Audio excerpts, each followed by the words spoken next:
not true. Say it's just. Greetings from Castle Goring, from Mickey, Aurora, and from me.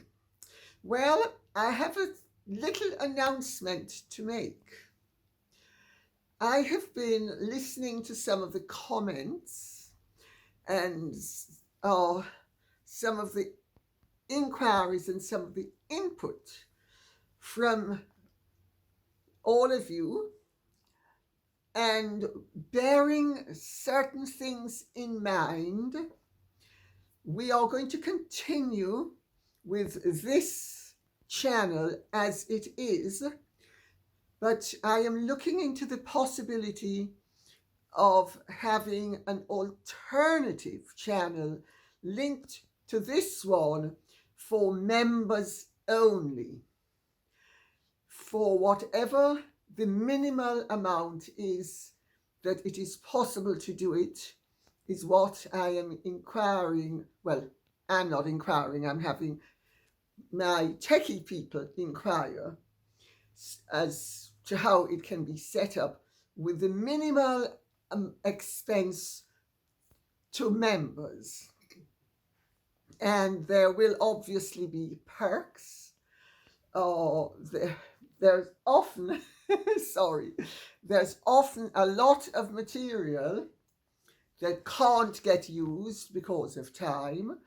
So we will have at least 6 days a week.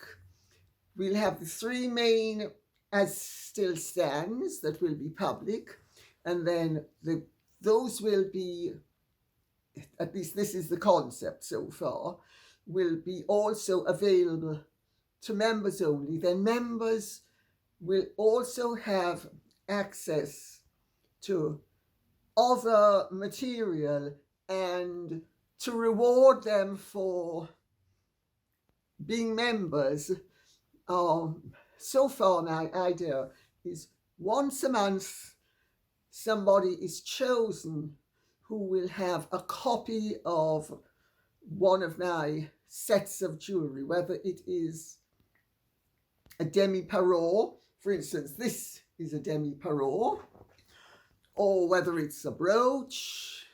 It would rarely be the demi-parures or the brooches primarily, because rings are too complicated and bracelets I never wear, at least on this. So it would be something I've worn, and it would be a copy of it. And let's see whatever else I can come up with. Okay? So just to prepare you for the fact that additions as opposed to just changes are in the pipeline. Kate Heron, and then everybody I notice now has a number, so I'm just going to cut out the numbers by and large. Says, Dear Lady C, thank you as ever for your wisdom, knowledge, and good humour. Well, thank you for that compliment. I'm interested in the relationship between William and Harry.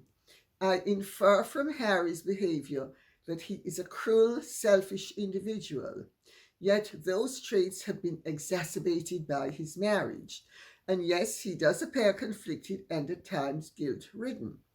But surely those deep character flaws were there all along. In which case, surely William was aware of this. We are always told that the brothers were so close until Meghan came along. But can that really be so when William is basically a good man and Harry is not? I'd love your thoughts on this. Very best to you and the darling dogs. Kate. Very interesting question. I would recalibrate it slightly. I would say Harry is and has always been a very troubled individual, as opposed to not being basically a good man. I think Harry has many basic nice qualities.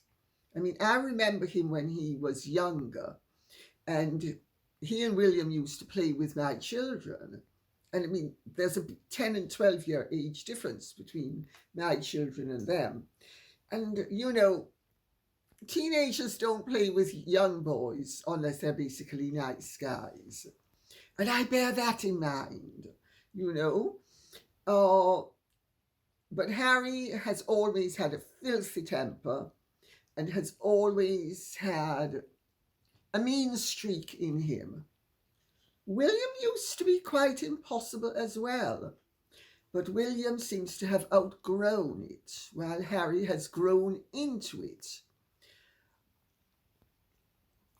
The relationship between the brothers, my understanding is that it is non existent and really not liable to ever be revived with the fondness or the closeness that there used to be. Now, I know of other siblings who have, shall we say, drifted apart, where one of them did the dirty on another. You don't forget it. Even if you forgive it, you don't forget it.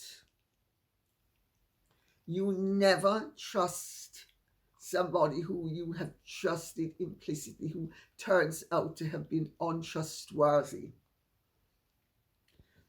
Broken vases, once they're mended, may look the same, but they don't hold water with the effectiveness that they used to prior to the breakage.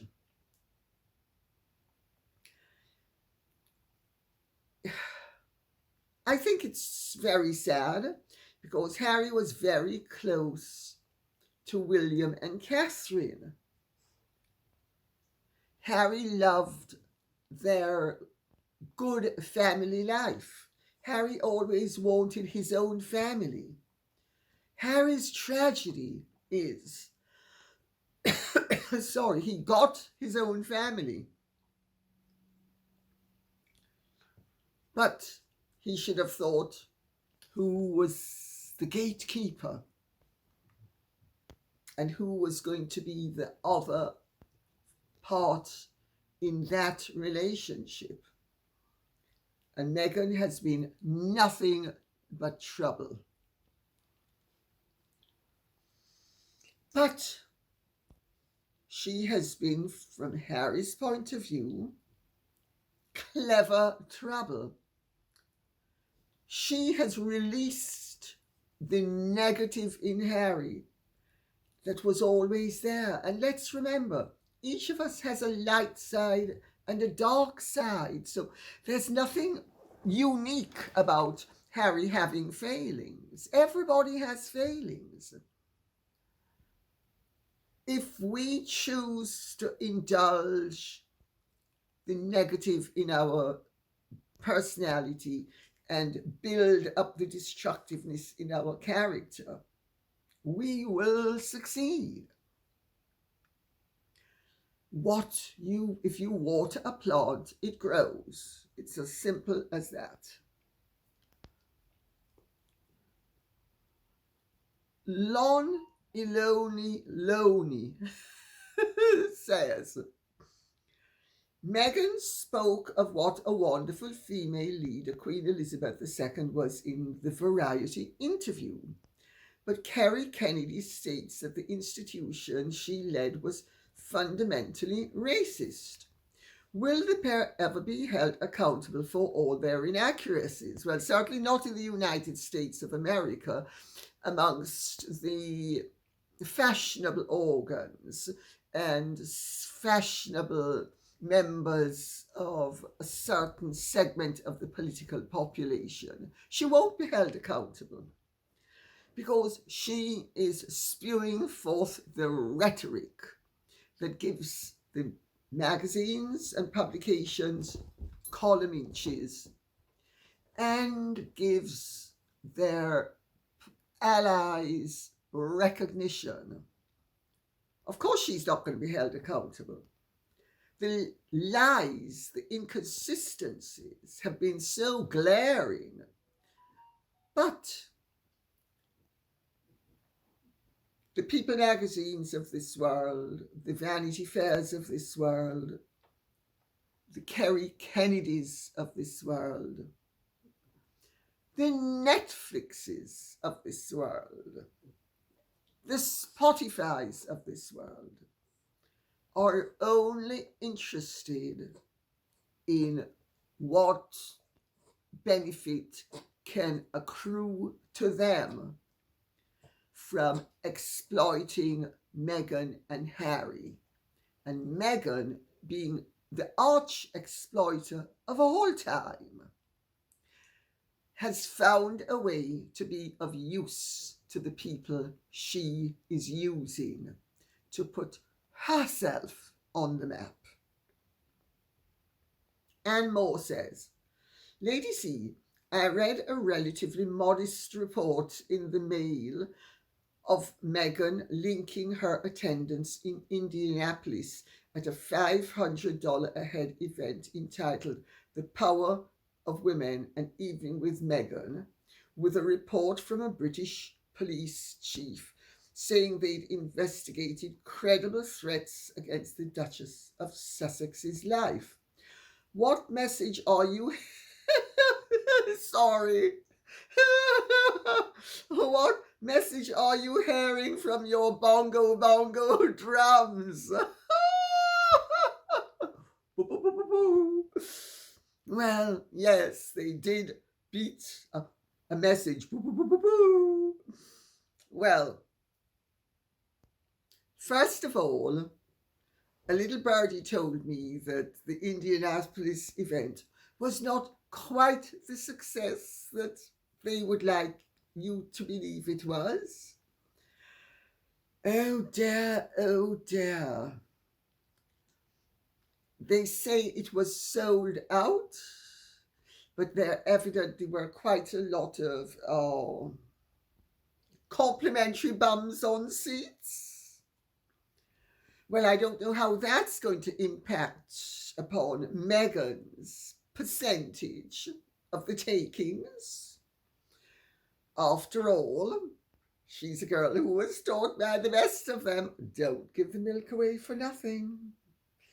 Everybody's got to pay for that milk. Yes, they've got to pay for the milk. As for the credible reports of the credible, I should say, complaints and threats, well, the outgoing Scotland Yard Assistant Commissioner Neil Bazoo said the threats received by Meghan were very real. He called them disgusting. He told Channel 4 News that they were serious threats emanating from far-right groups in this country. Notice that, far-right groups. Did they identify themselves as far-right groups? I understand not. So right there, we get the slant that is being put upon this, not by the police generally, but by Neil Bazoo, who, by his own account, was brought up in a mixed race family and was subjected to racist abuse when he was young. And you know, many people are warped by what happens to them when they're growing up. They don't realize that times, life, and people move on. They and their conclusions don't move on. And I would suspect that Mr. Bazoo is one of them, because he sees racial threats as actual life-threatening things, when I've got news for you. I've been threatened. My life has been threatened. The police have been involved. They were credible as well in the police lingo. They were real threats. But were they threats that the police were going to say, well, they had to give me a 24/7 police guard? No. And they were every bit as life-threatening as the threats Meghan got. And nobody said that they were from what political persuasion the threats came from. What I'm trying to do is point out to you that Mr. Bazoo has an agenda that he's pushing, because Mr. Bazoo also said that the reason why he didn't succeed to the greatest heights in the police force was because of the colour of his skin. Oh dear, oh dear. You know, I think we're all mightily fed up of people who blame something if they have a racist perception. It's the colour of their skin. If it's a sexist, it's because of their gender, whatever gender that may be. Or it's their class. Then you have loads of examples of people who suffer from the same drawback that they are saying prevented them from succeeding. And their colleagues are shooting ahead of them. I think it's very timely of Mr. Bazoo to have made this. He said, if you'd seen the stuff that was written and you were receiving it, the kind of rhetoric that's online, you would feel under threat all of the time. Interesting that the police have not been able to act upon any of the threats that have made against my life, which I have a reason to believe are linked to the Mirror newspaper action that I have mounted against the Mirror. They get the threats. They do nothing about the threats. They say they can do nothing about them, notwithstanding the fact they're very real and very credible. But maybe because my skin's the wrong colour,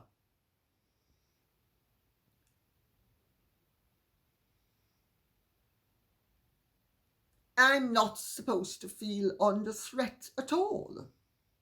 And if I'm under threat and I feel it, they don't give a toss. How does that one work? Do you begin to see a very racist agenda in the comments of Mr. Bazoo? Now, tribalism is a natural phenomenon. Many people stick together because they are members of the same tribe, whether it's royals sticking together with other royals, aristocrats with aristocrats, working class people with working class people, white people with white people, brown people with brown people, black people with black people, always protecting their own kind, even when they shouldn't. But Mr. Bazoo's comments might actually tell more about why his career was limited and why he is having to leave the police force, rather than actually shed light upon Meghan's situation. And as for that dinner in Indianapolis, an evening with Meghan, I understand the tsunami that was supposed to have flooded their bank accounts was little more than a trickle. Hadassah says, I heard she made a dig at the true royals today, ending her plopcast. I mean, podcast. Oh gosh, some of these comments. She said, I copied this off international news. What didn't you do to bury me? Sorry, what didn't you do to bury me? But you forgot that I was a seed. That sounds so evil. It sounds like something out of a horror film. If she reads the Bible, which I know she doesn't, it talks about bad seeds. They don't flourish, by the way. She is one sick puppy. The jealousy just oozes out of her towards the true royals. And I can see it in Harry too. That's so sad. Well, Meghan is very given to making threatening comments. Snide, snaring, threatening comments in one or two short, sharp sentences. What didn't you do to bury me?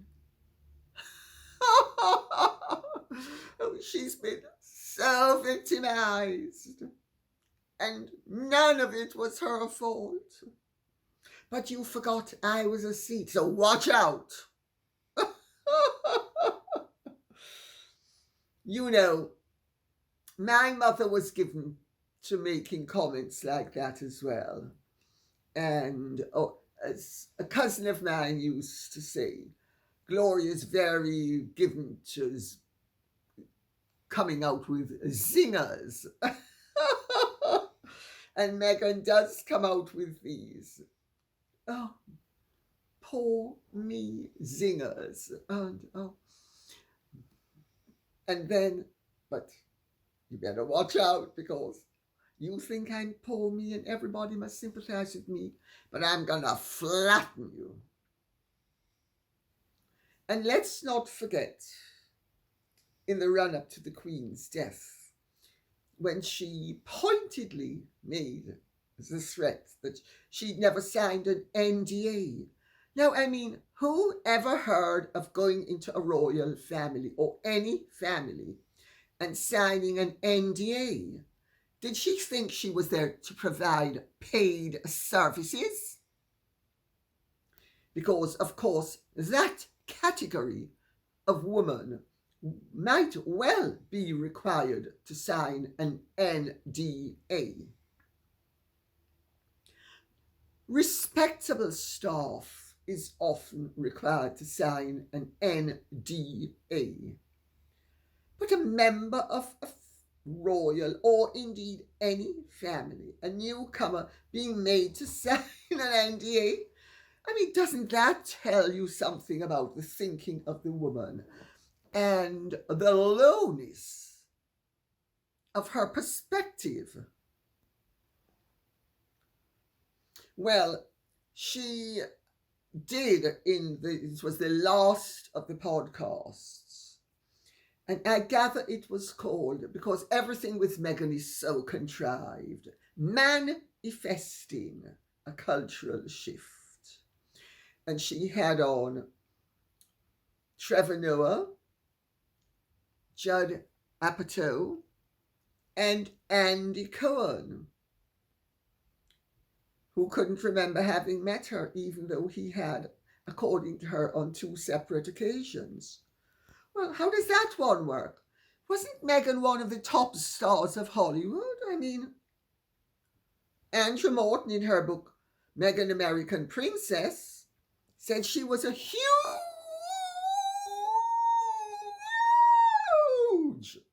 Hollywood star. Could Andrew Morton be wrong? Could all the reports that Meghan was this huge star be wrong? Or is Andy Cohen just an ignoramus and a slump.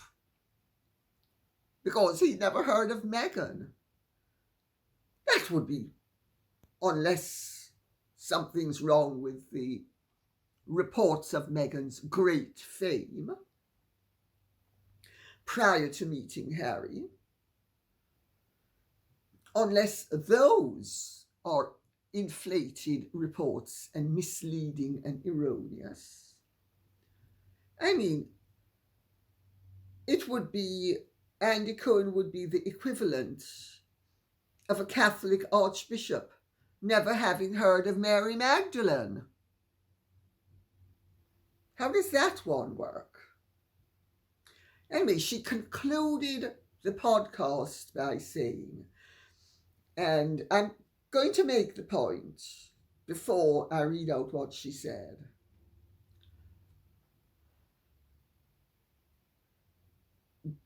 Good communication is the ability to convey a thought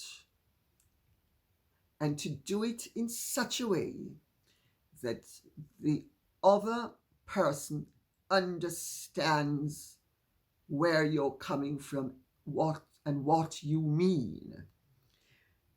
There is clarity, no matter how diplomatic the person speaking is. They convey clear thought in a clear way, which people clearly understand. I will use a small example. Recollections may vary. Very diplomatic, very succinct, very intelligible to all who heard it. Now, we have Meghan, who is a study in opacity as opposed to clarity, and who rarely, I think she's so disordered that it is not surprising that nothing that she says ever makes true sense. She says, I feel seen.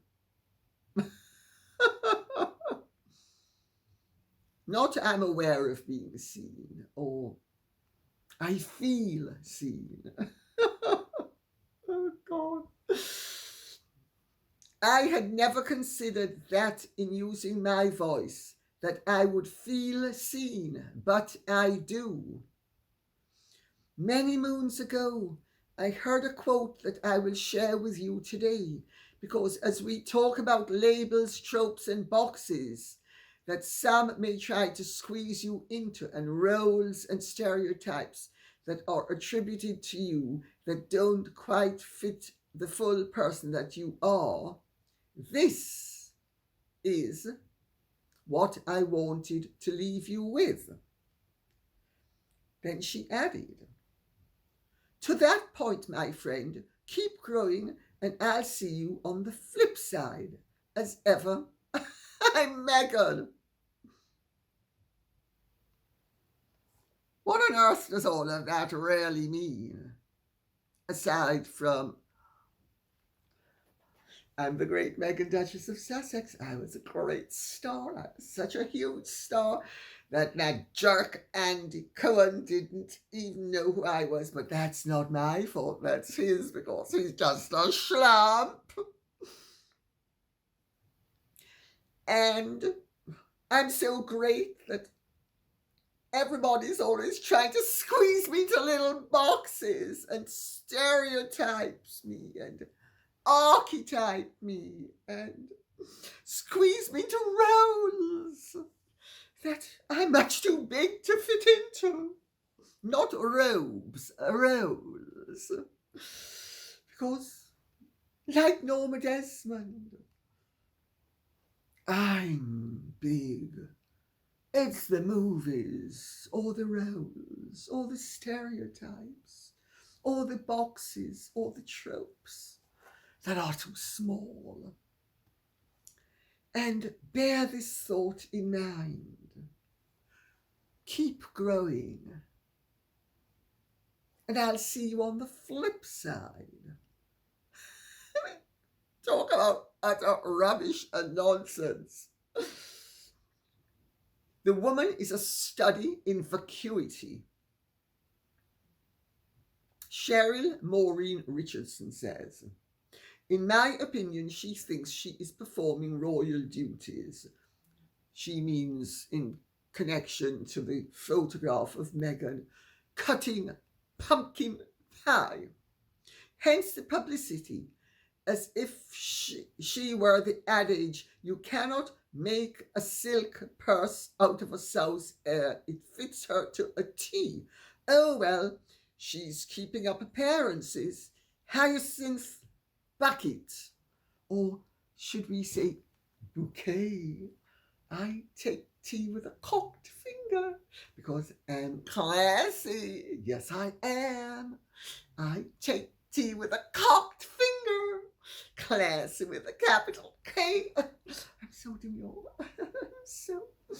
I'm just like Julia Roberts.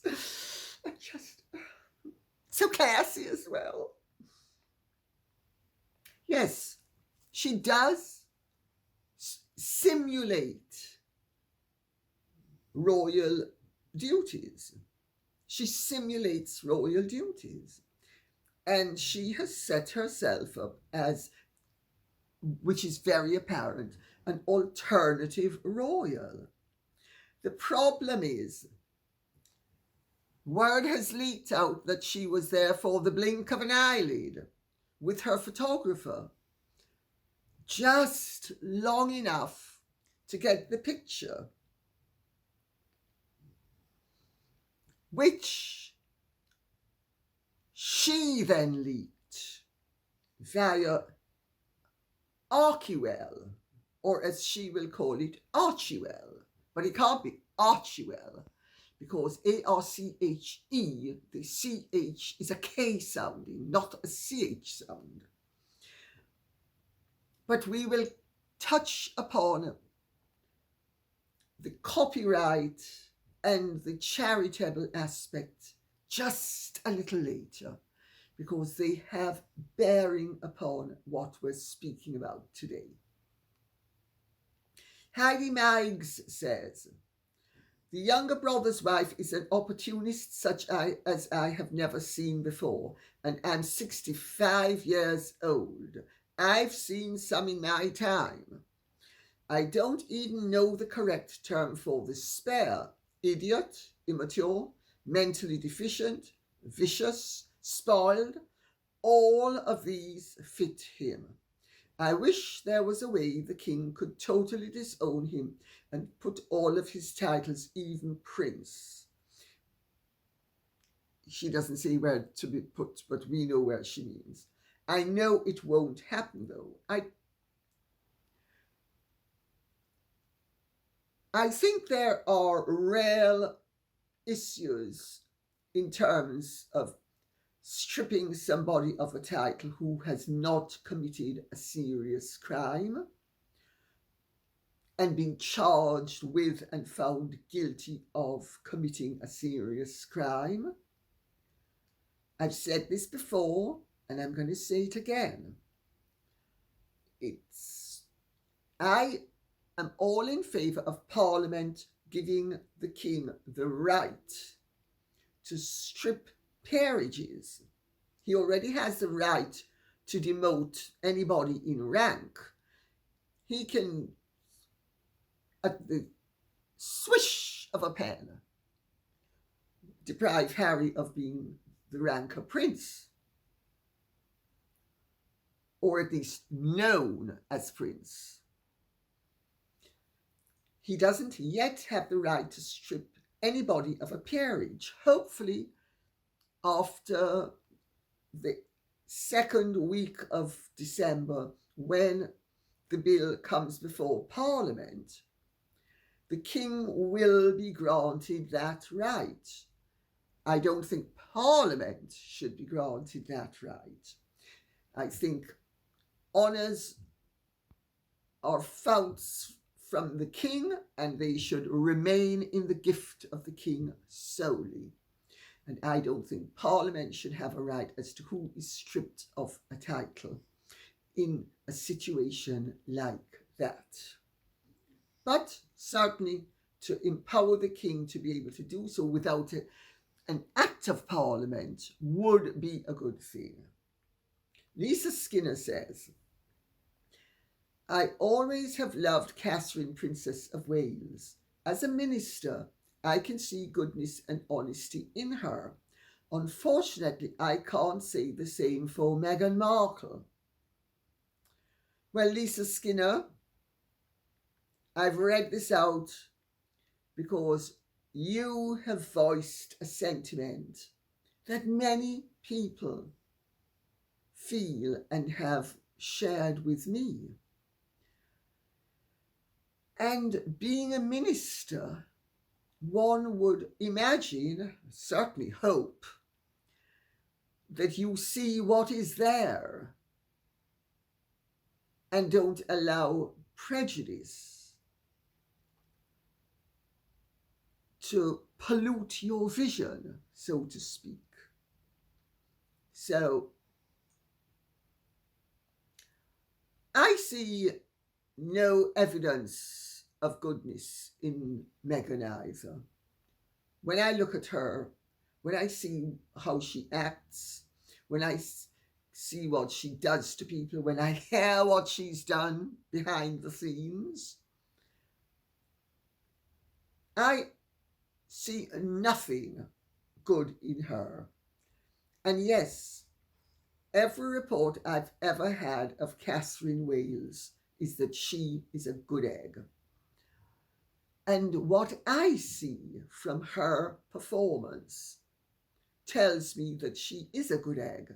Now, she could be as accomplished an actress as Philip Schofield is an actor, because he is one ace jerk that has perfected the art of being a wolf in sheep's clothing.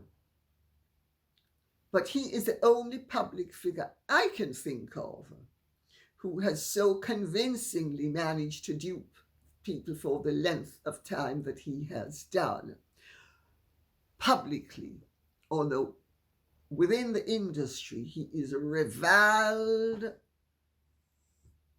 for the individual that he is.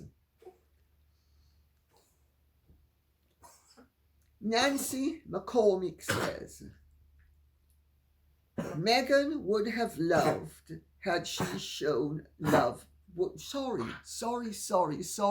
I'm being distracted by Mickey, who is having a coughing fit in front of me. But she's okay now. She was just clearing her throat. Meghan would have been loved had she shown love for her family and Harry's family. She probably has no clue how badly she screwed up. And someone else made the point, and I agree with all of that. I've said all along that Meghan's great mistake was in behaving the way she did towards her father. It showed everything there was to show about Meghan as a personality. And you know, there is a corollary to all of this. Meghan will never be able to have the insight that she requires to turn over a new leaf, in my view, because her personality structure is such that she lacks insight.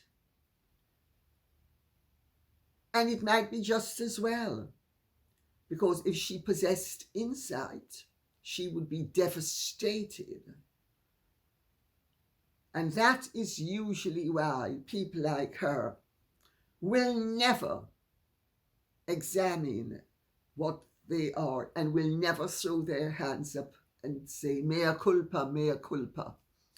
Because they cannot, because if they did, their whole carefully constructed edifice over a lifetime would come crumbling down, because they would see what we see, and they would then deplore themselves as we deplore them. So it's maybe just as well she has no clue as to how badly she's screwed up and never will. Because to possess perspective as to your failings, you have to have insight. And if you have no insight, you cannot take an account of what you are. Let's put it that way. User CV9ZQ1BQ3T says, "Hi, Gavalt." Is this from outer space, my dear? It's amazing. I just read an article that Harry was recently at a conference to do publicity for his upcoming memoir, and that there were people there that said he seemed unstable and delusional and angry when questioned about certain things. That's what it seems like. Harry is unstable.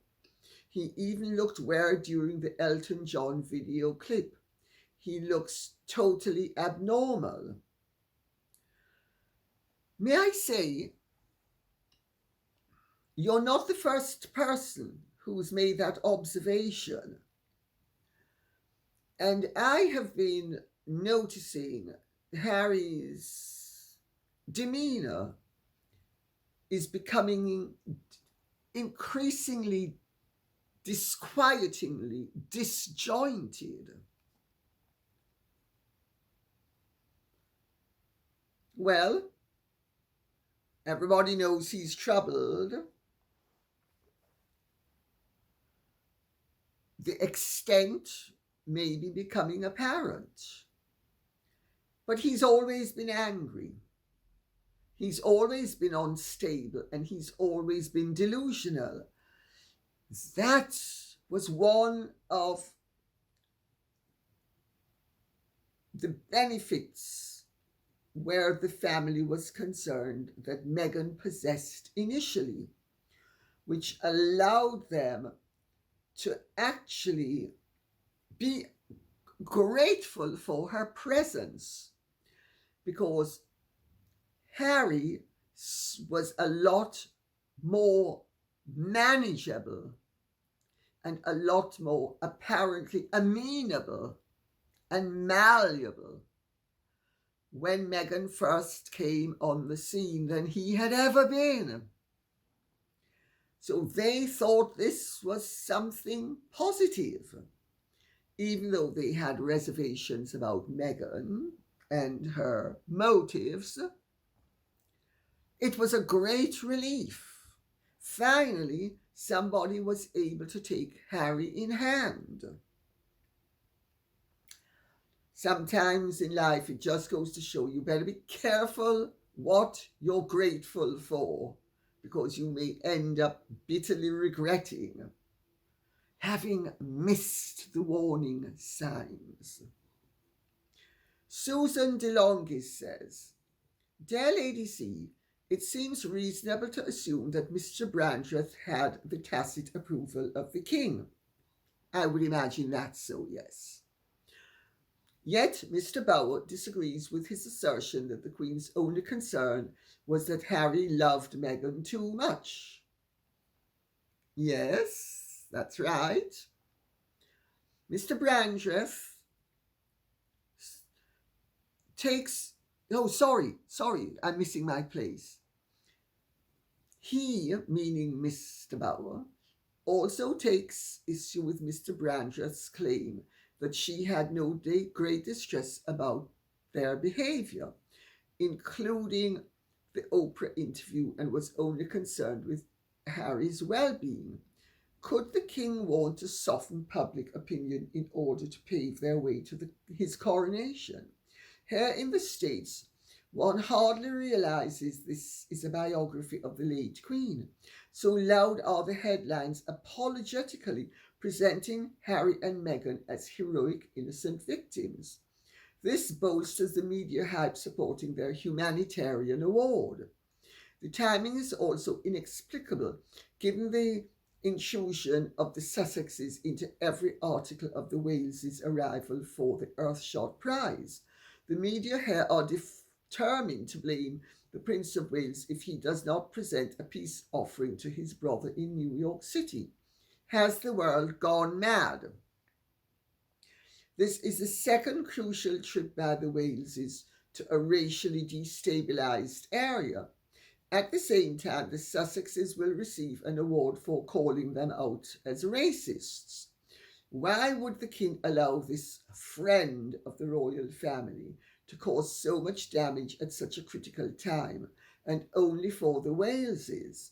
Not only for the Waleses, but in light of the Sussex podcast's docuseries, book, and apparent gentle handling by the Crown. Thank you for your much appreciated insights and information. Well, you know, the king is not micromanaging each and every aspect of royal family publicity. I think he is soft pedaling certain issues because he is Harry's father. He's a human being. If he doesn't have to do the ultimate, he's not going to do it. We need to have some compassion for him as a father and as a human being. I do think that a lot of what is going on is not being managed well by the royal family. But they have always taken the view that least said, soonest mended. Don't micromanage everything. Storms pass. Issues are resolved naturally, and they don't have to be on top of everything and shouldn't be on top of everything. To be on top of everything is to be like Meghan and Harry. They're on top of the narrative. They're on top of their narrative. They're busy maneuvering, manipulating, twisting and turning everything with their people. The royal family, either if they got into playing that game, and I actually think they should play it more than they're playing and do it cleverly, I think it would be in their interest to do more than they're doing and to do it cleverly, to repeat the point I'm making, because it's an important point. I think Harry and Meghan and their people might find that they didn't have quite as clear a run as they are getting at the moment. But if you take the long-term view, which is, and this is a view that incidentally is very 12-step, let go and let God. Don't manipulate. Don't try to solve the problem. The problem will solve itself. When you're dealing with seriously disturbed individuals, a certain degree of hands off is very desirable, although I know from my own experience with my mother that some hands-on occasionally is necessary, such as when she was stealing a load of money from my sisters and me, and I got in touch with Dr. Thesiger about getting her committed. And I would have done it too, if matters hadn't resolved themselves. So I think the royal family could do a little bit more than it's doing, but I understand why they're not doing more.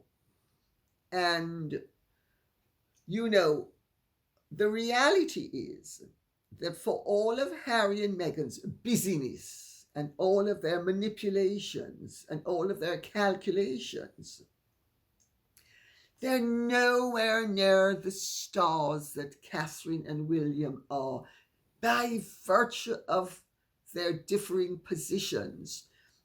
Because Catherine and William may have qualities of stardom, but it is their position and what they are doing with their position that actually is of interest and what is noteworthy to the world at large.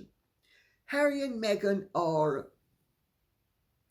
B-grade movie stars compared to Catherine and William, who are A-grade movie stars. A+, let's put it that way.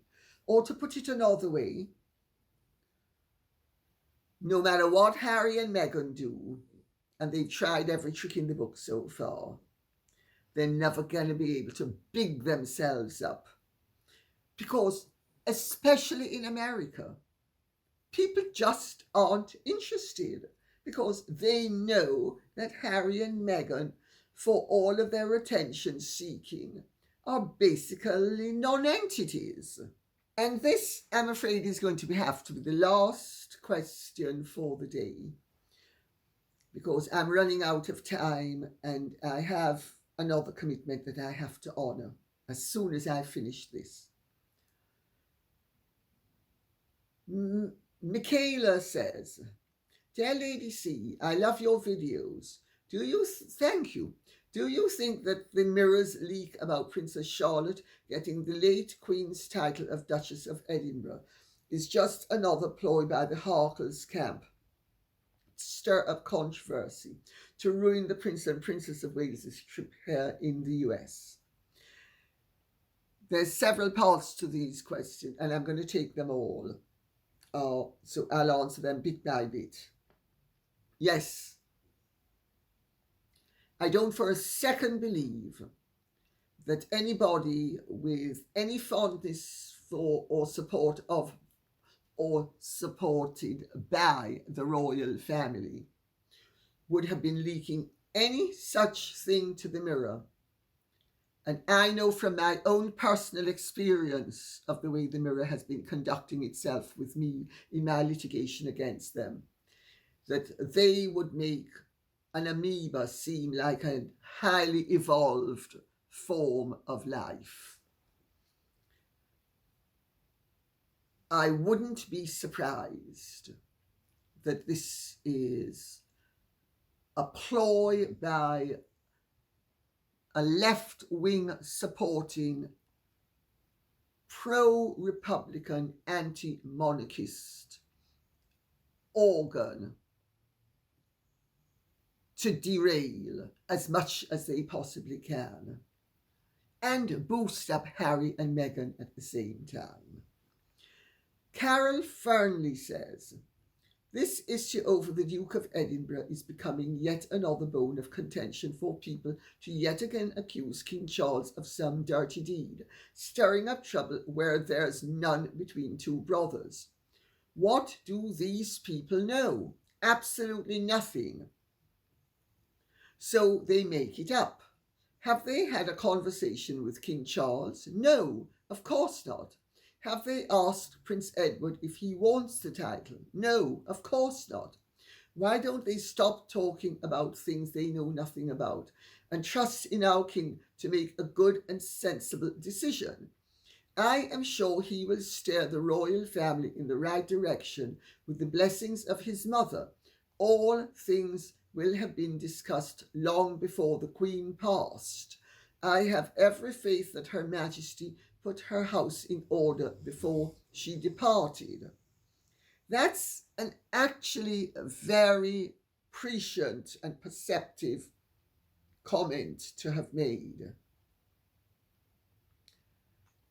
As I have said, I don't want to get too closely drawn into this whole question. I have made the point before that Prince Edward has been from the very word go a member of the Way Ahead committee, and that Prince Edward agreed that his son and daughter would not be known as Prince and Princess. Mischief making, and if there are issues that have arisen, they will be resolved within the family in a constructive way, hopefully. And there is no reason why the king has to make Prince Edward the Duke of Edinburgh when the Mirror decides that it should be done. You know, coronations are events that usually also, like birthdays and the end of governments, have things happening where people are given rewards and events are marked. I just throw that one out for what it's worth. And on that note, I'm going to have to say now, I'm awfully sorry. I've run out of time. There's a lot of other ground that I intended to cover, but I'm not going to be able to. So it most likely just as well that we do the ordinary shows and the members only, which will be the regular shows as well as, for instance, all that's left over here, because I'm sorry, I can't inflict myself upon you for any longer. It would not be right. And also, I have to go somewhere, so I've got to get my show on the road elsewhere. So thank you very much for listening. I hope this has been of some interest to you. If it has, please like, share, subscribe, press the notification bell, and remember, please keep the questions and comments coming in. This cannot be done without you. God bless and goodbye.